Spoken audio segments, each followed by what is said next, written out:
Agora eu pretendo colocar a parte 2 do vídeo que nós vimos sobre escreveram sobre nós, né? Escreveram sobre você é o título do primeiro vídeo. Eu vou dar sequência no raciocínio que nós desenvolvemos. E lá nós tínhamos desenvolvido que escreveram sobre nós. Nós não estamos autorizados a criar nosso próprio caminho. Tem um caminho prescrito que o Pai deseja que andemos para que a gente tenha sucesso, para que a gente tenha descanso, para que a gente cumpra a nossa vocação, não é? Tem um salmo também que nós muito conhecido sobre esse raciocínio de você andar naquilo que te foi proposto pelo Pai e que está em Salmo 90:12, aquele famoso salmo que a gente sempre ouviu, mas alguns de nós nunca entendemos. Ensina-nos a contar nos nossos dias, né? Para que alcancemos coração sábio. O que significa isso? Só para a gente começar o segundo vídeo, antes da gente começar. O convite da palavra, o convite do reino de Deus é para que contemos os dias que são nossos, ou seja, busquemos no céu, através de uma intimidade com a luz, para que saibamos quais são os nossos dias.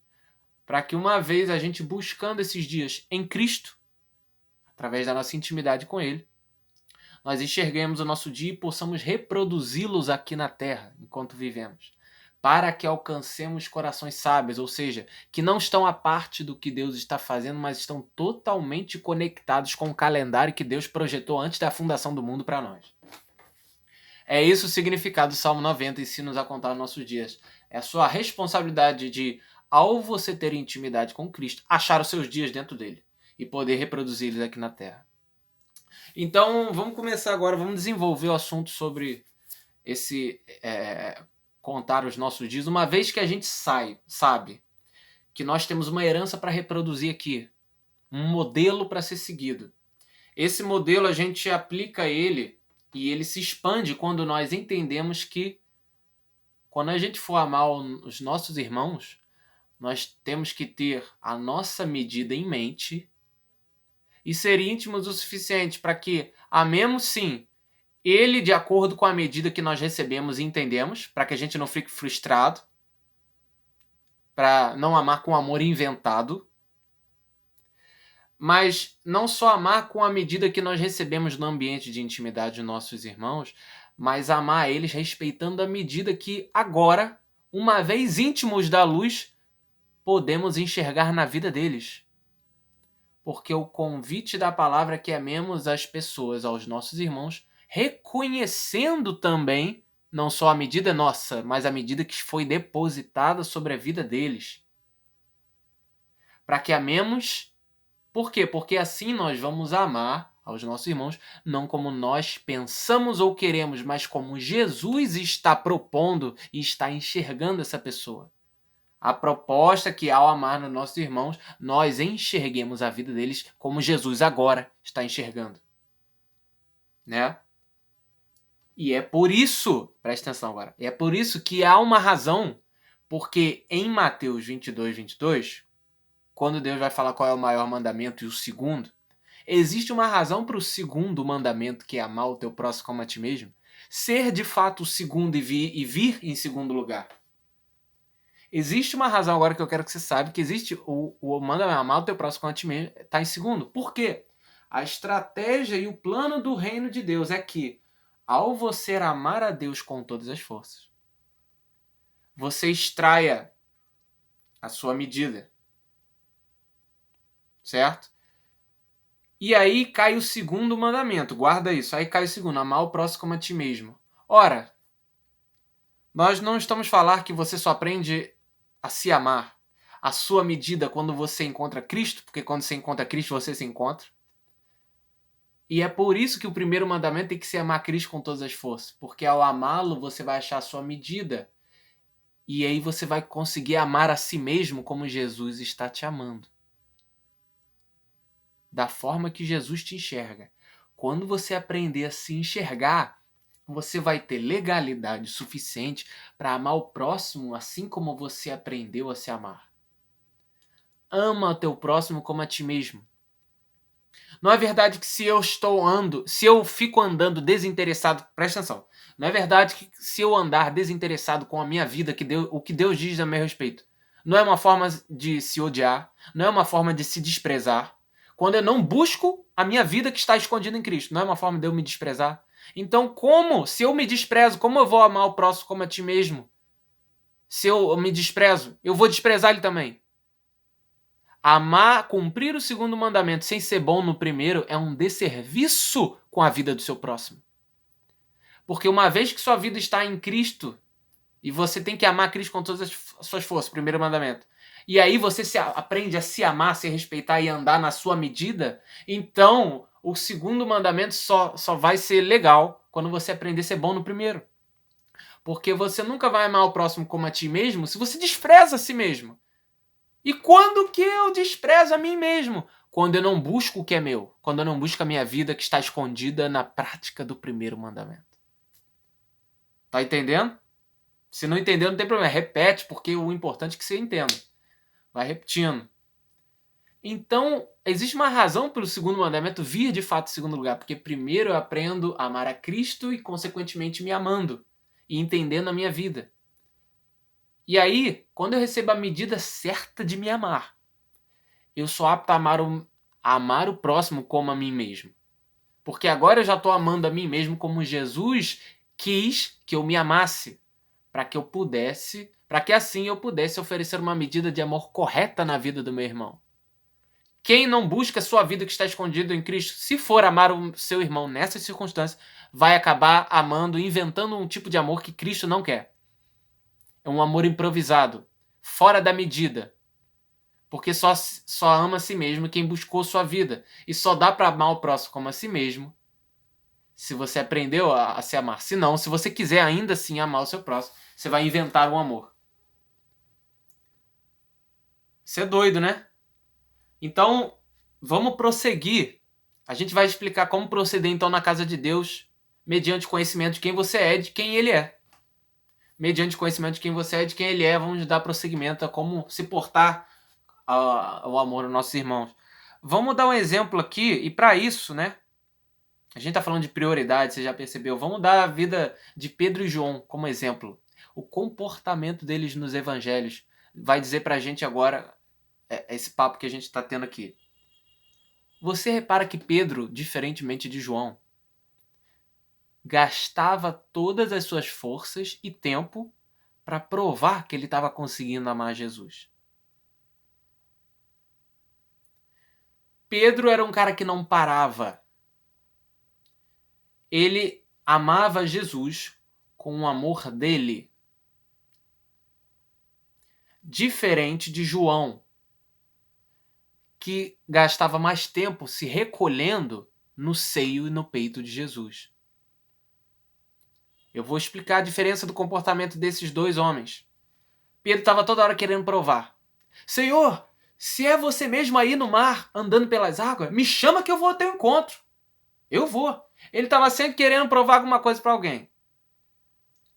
E aí ele foi lá, né? A gente sabe do episódio todo.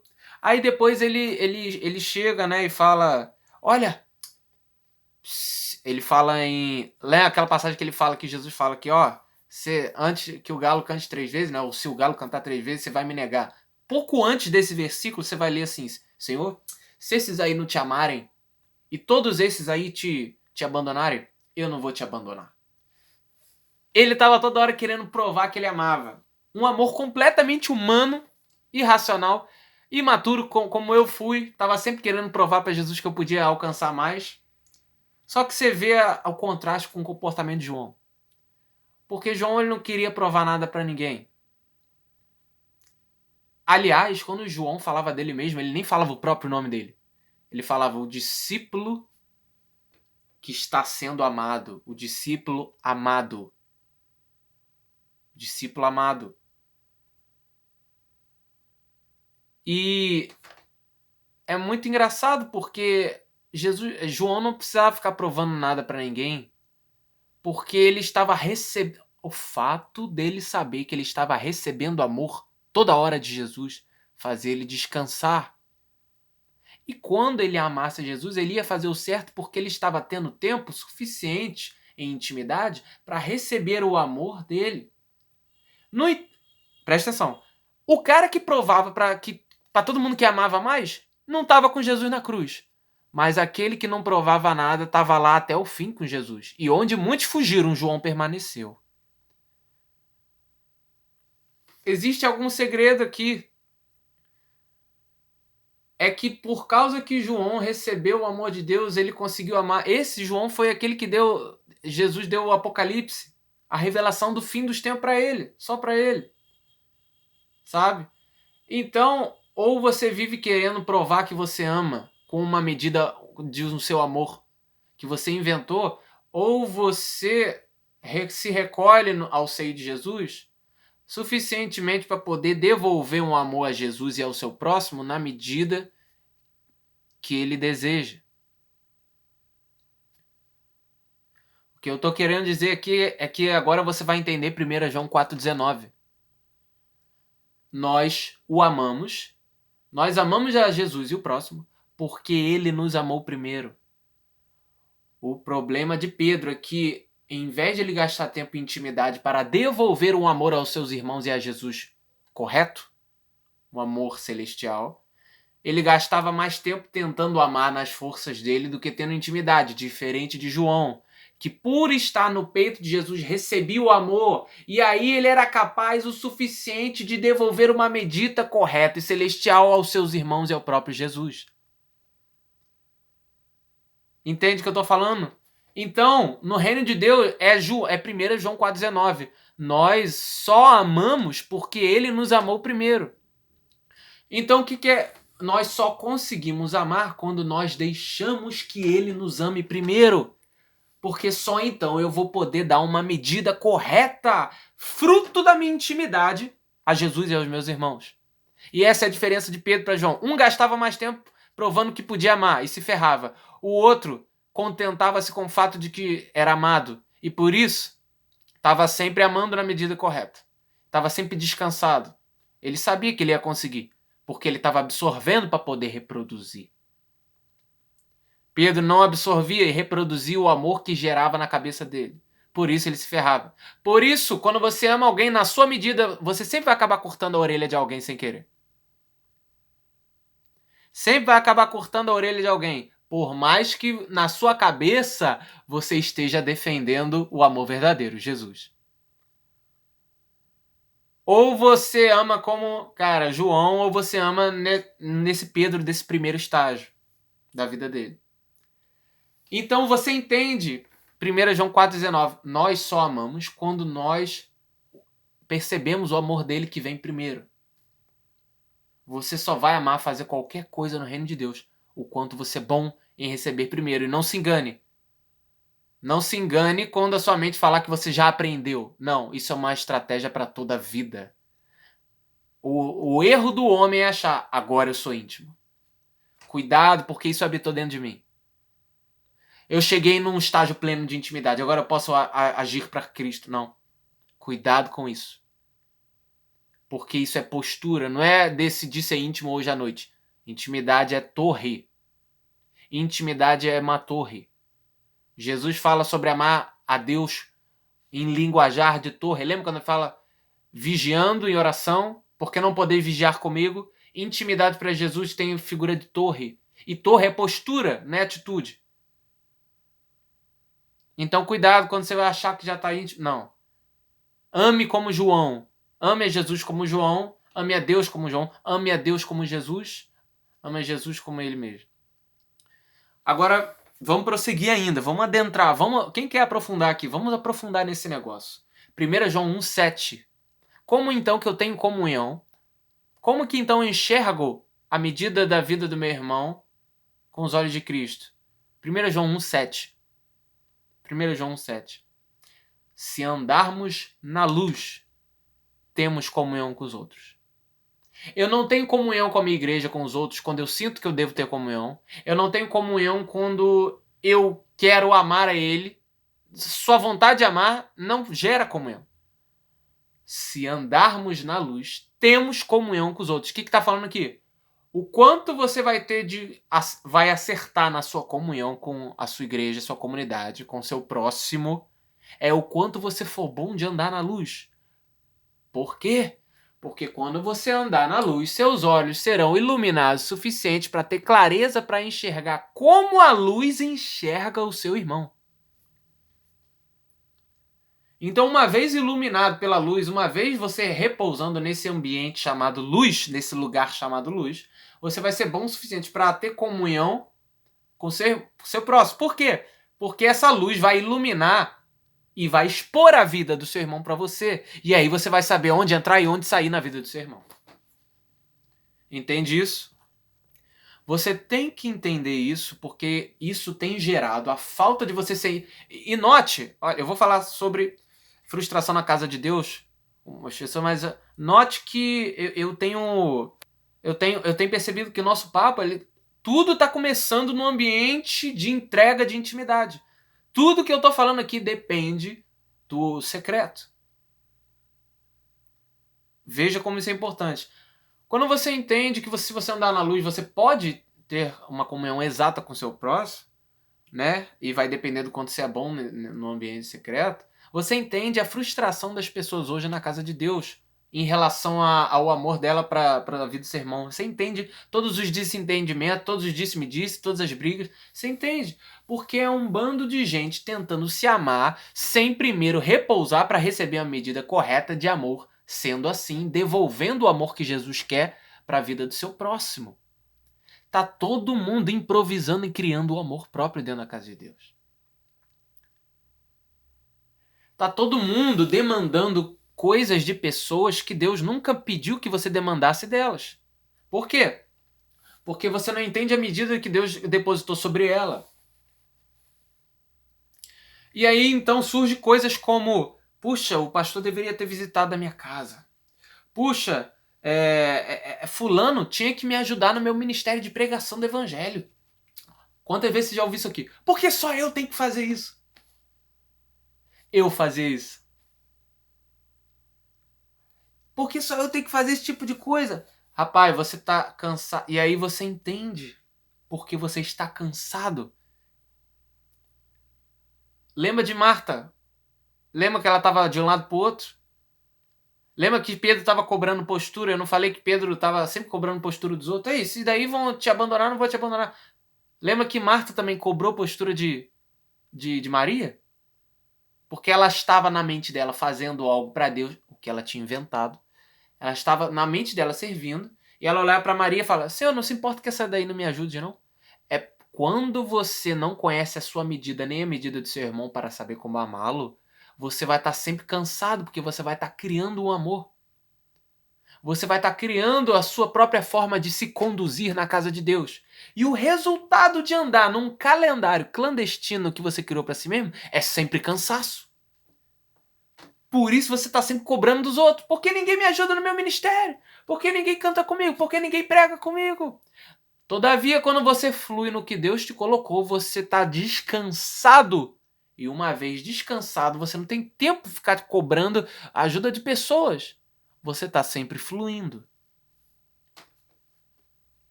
E aí fica aquela coisa, não, porque o pastor deveria ter me dado parabéns, não sei o quê.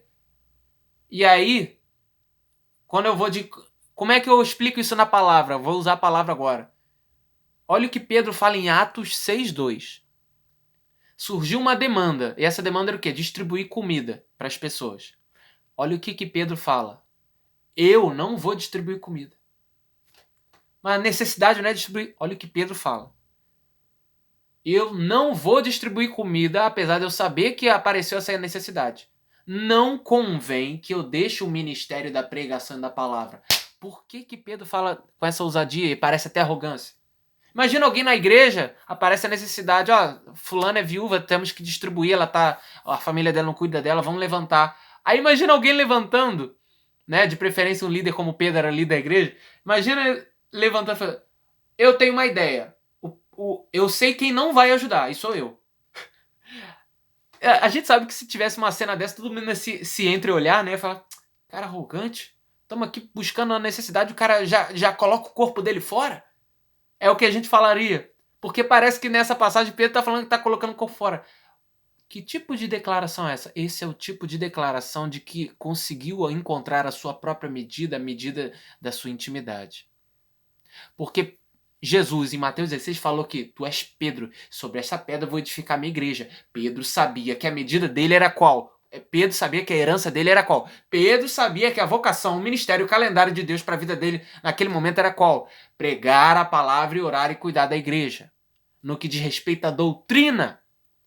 Então, quando ele vê uma necessidade que não tem a ver com a medida que Deus depositou para ele, ele fala: eu sei quem não vai ajudar, sou eu.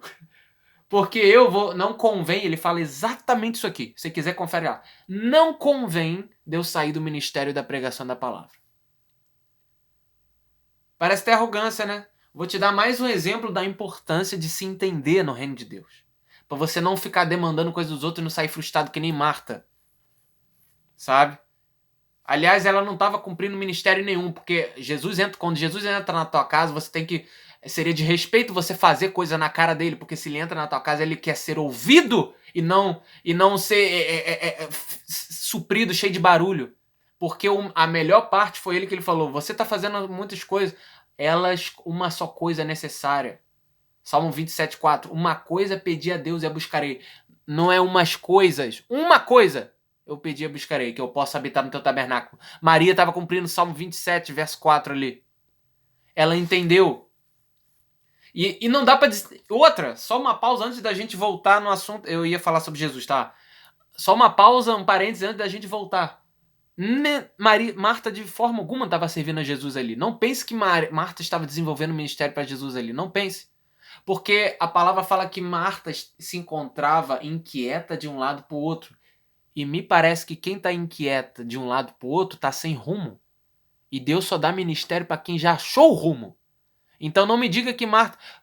Você pode usar qualquer outro verso para falar sobre ministrar a Deus. Menos esse. Porque ela não estava servindo a ninguém ali. Ela estava perdida. Maria, se quisesse servir, ela já tinha um ponto de encontro correto. Um ponto de início. Ela já tinha achado um ponto inicial que validaria qualquer serviço que ela desejasse fazer para Jesus. Que ela voltou à origem. Agora a gente vê o exemplo do desenvolvimento da nossa medida em relação à medida da vida do nosso irmão, na vida da movimentação de Jesus. Preste atenção. Por exemplo, no poço, lá no João 5, lembra que ele curou o paralítico? O paralítico falou que não tinha ninguém para levar ele, porque ele não podia ser curado.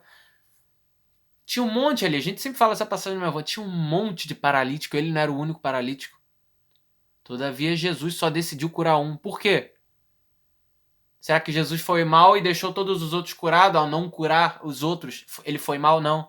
Porque, segundo a medida que ele estava lendo para o Pai, lendo do Pai, naquela hora, estava na agenda ele só curar aquele homem.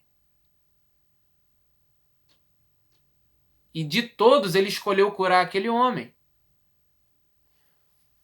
Semelhantemente, a gente pode pensar que Jesus foi arrogante, curto e grosso no caso da mulher Cirofenícia, onde ela fala: mestre, expele o demônio da minha filha.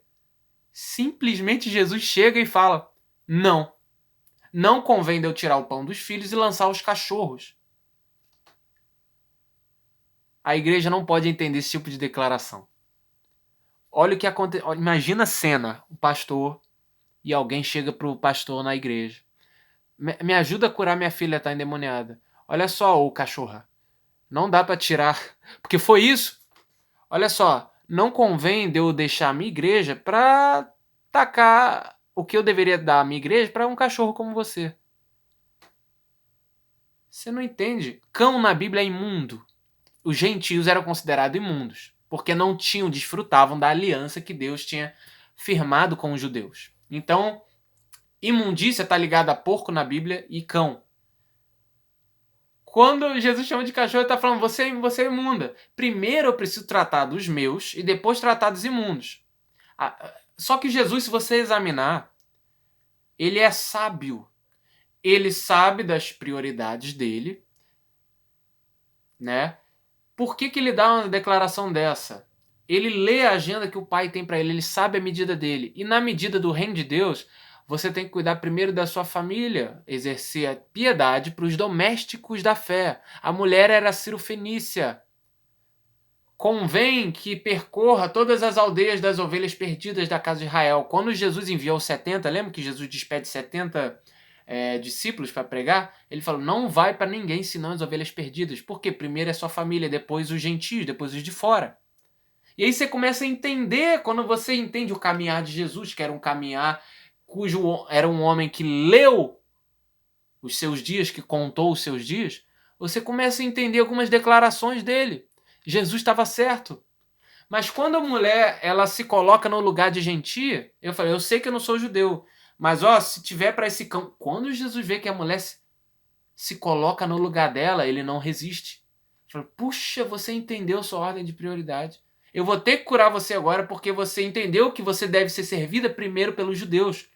Você tem que, ou seja, o pão cai da mesa dos filhos para os cães. Então, quando ela entendeu que a ordem de prioridade estava sobre os judeus e que os judeus servem a todo o resto da humanidade, quando ela se colocou no lugar dela, Jesus não resiste a essa demonstração de fé. Fala, puxa, você matou a charada. Se colocou no seu lugar e não se colocou acima do povo que eu vim, que eu preciso servir. Está curado. Tudo isso foi porque Jesus ousou a saber quem ele era e a medida dele e dos outros. Muito extraordinário isso. Ao você saber a sua medida, ao você saber a medida do próximo, você evita suas frustrações que você possa ter tido com as pessoas, e você é apto para quando entrar ou quando sair na vida de alguém. Vamos sumarizar, vamos resumir isso. Vamos colocar na palavra agora para a gente fechar esse raciocínio aqui. Como que então, eu já dei exemplo, como que a gente pode caminhar definitivamente, sem ter medo de errar? Como então que eu amo na medida? Sabendo disso aqui, Efésios 1,17, e eu vou comparar com Isaías 6. As duas passagens que eu acabei de citar falam da mesma coisa, de como amar e respeitar e enxergar a medida sua e o próximo, para você saber como você ama ele. Efésios 1,17 e Isaías 6, vamos começar com Efésios 1,17, eu vou ler. Olha o desejo de Paulo para os Efésios. Não cesso de dar graças por vocês, fazendo menção de todos vocês nas minhas orações. 17. Para que o Deus de nosso Senhor Jesus Cristo, o Pai da glória, vos conceda espírito de sabedoria e de revelação no pleno conhecimento dele, de quem ele é. Iluminados os olhos do vosso coração. Seus olhos serão iluminados quando você ter o conhecimento dele, pleno conhecimento dele. Para saber de qual é a esperança do seu chamado. E qual a riqueza da glória da sua herança nos santos. Ouviu tudo isso? Guarda e compara agora com a leitura que eu vou fazer do que acontece quando Isaías enxerga a visão do trono da glória. Porque são as mesmas passagens. Guarda isso que tudo você ouviu. Agora eu vou ler Isaías 6. Aí Isaías 6, 2, Isaías já está tendo a visão, né? Aí ele fala, serafins estavam por cima dele, cada um tinha 6 asas, né? 3, clamavam santo, santo. Clamavam santo, santo. Ele tinha visto um alto e sublime trono, lembra? Eu pulei verso 1, mas nem deveria. Eu vi um alto e sublime trono. Ele começa a ver toda a majestade de Deus. Aí ele fala que nesse ambiente os anjos estão clamando santo, santo, santo, aquela coisa extraordinária. As bases do limiar, verso 4, começam a se tremer, né? Aí olha, verso 5. Ai de mim, estou perdido, porque sou homem de lábios impuros. Habito no meio de um povo de lábios impuros. E os meus olhos viram o rei, o Senhor dos Exércitos. Essa passagem é a mesma de Efésios que a gente leu. Existe uma progressão aqui que eu quero que você perceba. Primeiro, qual é o dever de todo homem mediante essas duas passagens que nós lemos? Eu preciso... Agora voltando para o tema. Como que eu amo na medida que Deus deseja que eu ame? Estamos falando de medidas. Estamos usando essas duas passagens para falar sobre como que eu faço isso. Aqui está falando como eu faço isso. Existe uma progressão. Primeiro, eu tenho uma visão plena de quem ele é. Quando eu ter uma visão plena de quem ele é, eu vou ter os meus olhos iluminados e claros o suficiente para saber o que se passa na minha vida e como ele me enxerga. Depois que eu for apto a me enxergar nele, eu vou ser apto a enxergar o meu próximo na minha geração.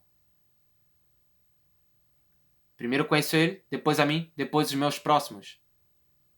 Percebe que em Isaías 6, tanto Efésios como 1 falam da mesma escada de progressão?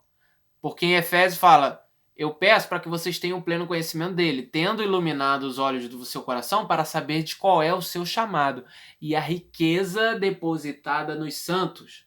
Agora Isaías: eu vi o Senhor e alto sublime trono. Então eu disse: ai de mim, porque habito no meio de uma geração de lábios impuros. Percebeu uma escada? Percebeu uma progressão? Eu conheço ele para me conhecer, para conhecer os da minha volta.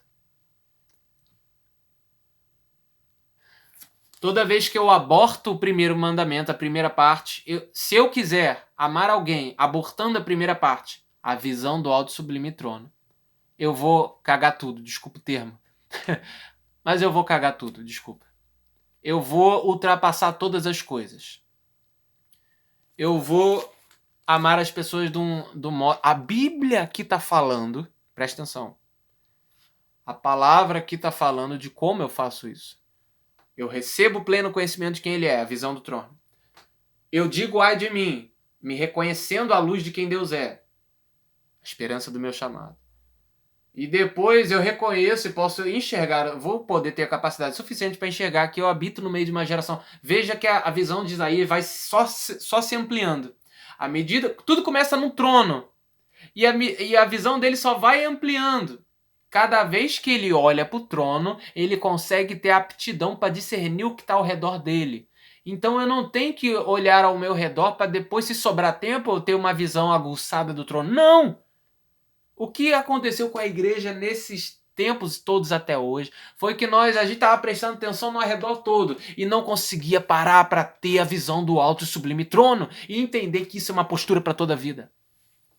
O que valida a minha visão periférica é o quanto a retina dos meus olhos estão concentradas. No que a retina dos meus olhos estão concentradas? E a palavra me fala que é o pleno conhecimento de quem ele é, a visão do trono.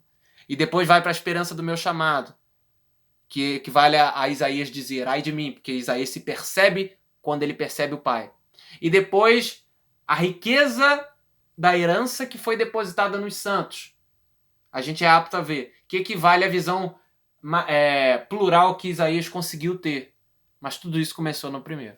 Tá entendendo? É assim que a gente enxerga e ama o nosso próximo. Tudo começou no trono. A visão do trono te habilita a se enxergar e depois sua visão cresce. Inverteu um estágio dessa escada, você ferra tudo. Né? Isso é o amor espiritual. Esse é o amor legitimamente espiritual, que vem do Espírito, não que você inventou. Né? Qualquer tentativa de abortar esse passo é um amor seu. E aí você vai sempre se frustrar, sempre demandando coisas de atitudes de pessoas que não deveriam estar te colocando, te dando. Você vai achar que pessoas devem ter certas atitudes com você que Deus não quer que ela esteja porque Deus projetou ela para fluir numa medida e você está invadindo. Nossa, é muito louco. É muito louco. E quando só pausa antes da gente terminar, eu achava que eu era evangelista. Então, mas não é isso que Deus tem para mim. Não era isso. Qual era o resultado? Cansaço. Porque o resultado de você andar fora do que Deus tem pra você é cansaço. E outra, tava sempre demandando algo de alguém. Lembra aquilo que a gente falou? Por quê? Porque eu tava sempre cansado. Cansado, frustrado. Frustrado, eu procurava alguém para culpar. Então alguém precisa me ajudar. Não, cara, quando você tá fluindo... Cara, quando Adão fluiu na ordem que Deus deu para ele de dominar sobre todas as coisas, a palavra fala que os animais vinham até ele. Ou seja, quando você flui naquilo que Deus predeterminou, o que você governa vai vir até você. De modo que você não vai se frustrar nem cansar. É louco demais, cara. Aqui é a palavra. Agora vamos encerrar. Quando eu não amo as pessoas de um modo espiritual, Eu amo elas de forma carnal. Um ótimo exemplo de a pessoas carnais amar-se carnalmente é o quê? Amar por afinidade. Quem se parece comigo. Nós não sabemos que existe uma hierarquia no relacionamento do reino de Deus. Não sabemos que o reino de Deus é um reino de pais e filhos, e pais são diferentes de filhos, têm uma condição diferente da de filhos. Repare que existe uma submissão aí, não existe? Repare só o nosso Deus, ele é espírito, e todavia ele se relaciona conosco, que somos seres materiais. Você repara que todo tipo de relacionamento no reino de Deus, ele flui com o mínimo de distinção. Respeitando ordem, respeitando hierarquias, sabe? Quando eu não reconheço a herança que foi depositada no meu irmão, né? Quando eu sou ruim do secreto, portanto, eu sou ruim de amar o meu irmão, eu cancelo isso, não tô nem aí, e vou querer amar outra pessoa, porque nós fomos feitos para amar. Se eu não amar da forma correta, eu ainda vou querer amar alguém porque a gente foi feito para amar. Só que aí você vai amar de uma forma carnal. O que resta então para essa pessoa? Ela vai amar segundo a pessoa que dá prazer a ela, por afinidade. Quando alguém não é espiritual, lembra, se andarmos na luz, temos comunhão com os outros. A comunhão que a Bíblia fala é daquela que você começa andando na luz. Né? Então, quando eu não ando na luz, eu vou amar de uma forma carnal. A forma carnal mais comum de se amar é por afinidade. Então, é aquilo que parece, é aquilo que eu acho que tenho que amar. Né? Então, aí, geralmente a afinidade está envolvida. Só para encerrar de tudo que a gente já foi falado aqui. E aí, quando eu amo por afinidade, entenda bem o que eu vou falar, eu estou gerando um tipo de espírito na igreja que ele vem se perpetuando, mas não vai mais em nome de Jesus. Eu começo a perpetuar o homossexualismo no meio da igreja. Vou explicar como.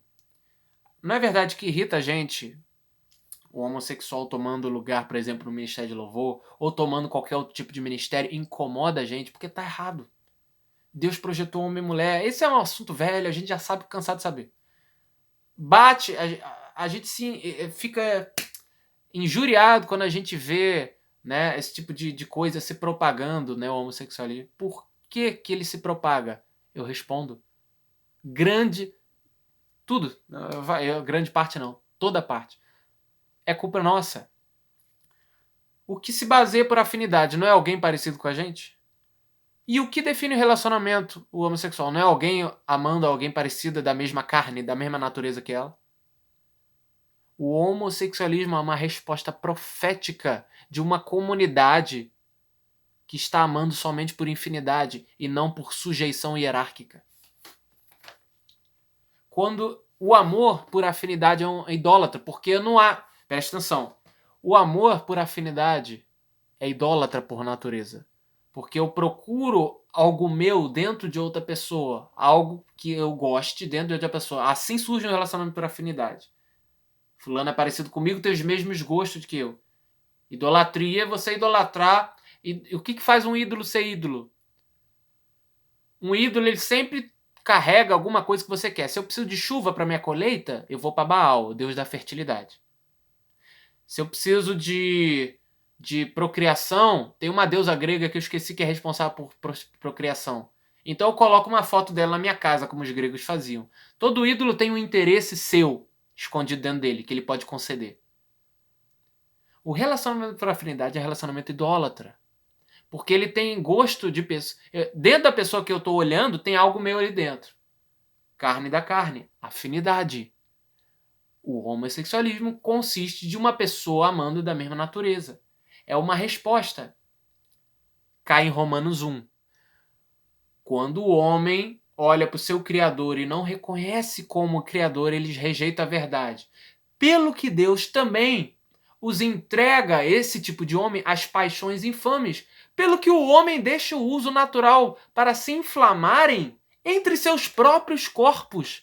Romanos 1 fala que quando você deixa de reconhecer a autoridade de Deus e, por conseguinte, né, como enxergar o seu irmão à luz de Deus, Deus entrega. Preste atenção que eu não estou inventando coisa aqui. O Rian está falando, não. Deus entrega a essa comunidade que se relaciona por afinidade, que perdeu a noção de hierarquia. Deus entrega essas pessoas para se corromperem. Então, quando nós, através desses anos por igreja, é culpa nossa, porque quando nos relacionamos somente por afinidade, quando nós somos ruins de intimidade, nós não conseguimos amar de uma forma que Deus deseja. Nós sobra relacionar por afinidade. E aí nós propagamos esse amor carnal, esse amor idólatra, esse amor que é o amor que qualquer gentio tem entre eles mesmos, né? Quando nós amamos dessa maneira, nós reproduzimos o homossexualismo. Relacionamento por afinidade reproduz o homossexualismo. E todavia a gente não tem como reclamar, não tem homossexual na igreja, culpa nossa. Porque nós temos amado somente aquilo que nos agrada, porque o homossexual também ama aquilo que é parecido com ele. A culpa é nossa quando não amamos somente aquilo que é parecido conosco. E nós não amamos espiritualmente, porque o amor espiritual nos demanda amar pessoas que aparentemente não trazem proveito nenhum para mim. É a relação do pai e do filho, os dois não são iguais. É o relacionamento do Deus Espírito com o homem de carne, os dois não são iguais. O verdadeiro amor é você entender que você precisa amar alguém que Deus quer que você ame e não traz proveito nenhum para você aparentemente na primeira forma. É comando de Deus. Um amor ainda é um mandamento. E nós não amamos Deus porque ele é parecido porque gostamos. Amamos porque nos foi ordenado gostando ou não. E no processo a gente aprende a gostar. Mas no amor ainda é um mandamento. E precisamos amar. O amor de Cristo consiste em amar alguém que não tem nada a ver comigo, mas que Deus está pedindo amar. Relacionamento por afinidade propaga o homossexualismo.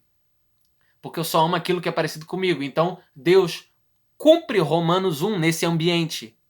Toda vez que ele vê uma comunidade, uma igreja amando por afinidade, ele cumpre naquele tempo, naquela geração, naquela comunidade, Romanos 1.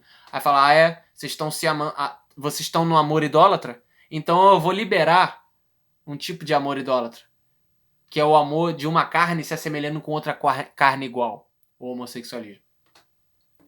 Então, só para você saber o que não amar o seu irmão na medida que Deus deseja, pode ocasionar numa comunidade, numa geração. É loucura. É loucura. Mas vai rebobinando tudo isso aí, porque vamos ter tempo para digerir isso. Então essa foi a segunda parte do vídeo e espero que você seja edificado. Coma, como Ezequiel comeu o pergaminho, como Jeremias, em Jeremias 15, coma essa palavra e ela vai se tornar parte de você. Em nome de Jesus.